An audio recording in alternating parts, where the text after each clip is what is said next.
चलिए आज एक और बहुत ही महत्वपूर्ण प्रश्न है जो आज हम इसे सॉल्यूशन करेंगे।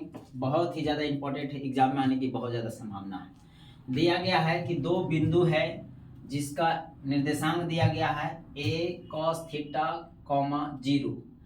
दूसरा बिंदु का निर्देशांक दिया गया है 0, a sin थीटा के बीच की दूरी ज्ञात करना। यहाँ लिखना है तो दो बिंदु है, मान लिया a और b दो बिंदु है, दोनों के बीच की दूरी ज्ञात करना। तो दोनों के बीच की दूरी ज्ञात करने के लिए हमारे पास फार्मूला भी होता है, लेकिन यहाँ दोनों बिंदुओं के बीच निर्देशांक दिया है। तो सबसे पहले लिखना, माना कि x1 बराबर a cos थीटा, x2 बराबर 0। यहाँ से x1 हो गया और ये यहाँ से x2 हो गया।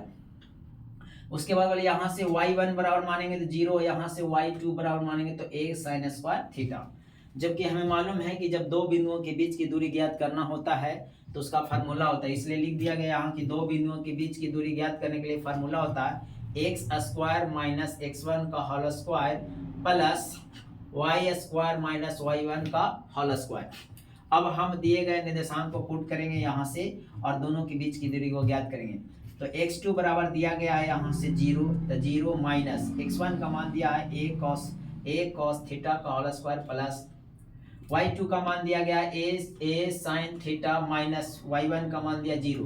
अब बताया कि किसी 0 में अगर किसी भी संख्या को घटाया जाता है तो उसमें कोई फर्क नहीं पड़ता, लेकिन स्क्वायर अगर माइनस में किया गया है तो माइनस आएगा, लेकिन स्क्वायर करेंगे तो आएगा a square into cos square theta.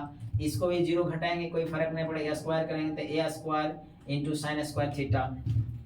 अब दोनों में कॉमन के रूप में क्या है तो a स्क्वायर दोनों में कॉमन के रूप में है, तो यहाँ से कॉमन लेंगे a स्क्वायर, तो बचेगा यहाँ से कॉस स्क्वायर थीटा, यहाँ बचेगा sine square theta.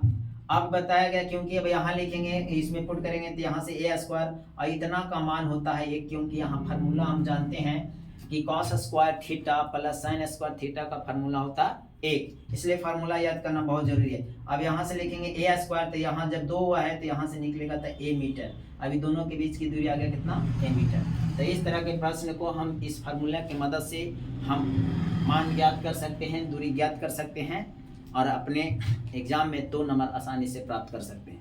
Thank you.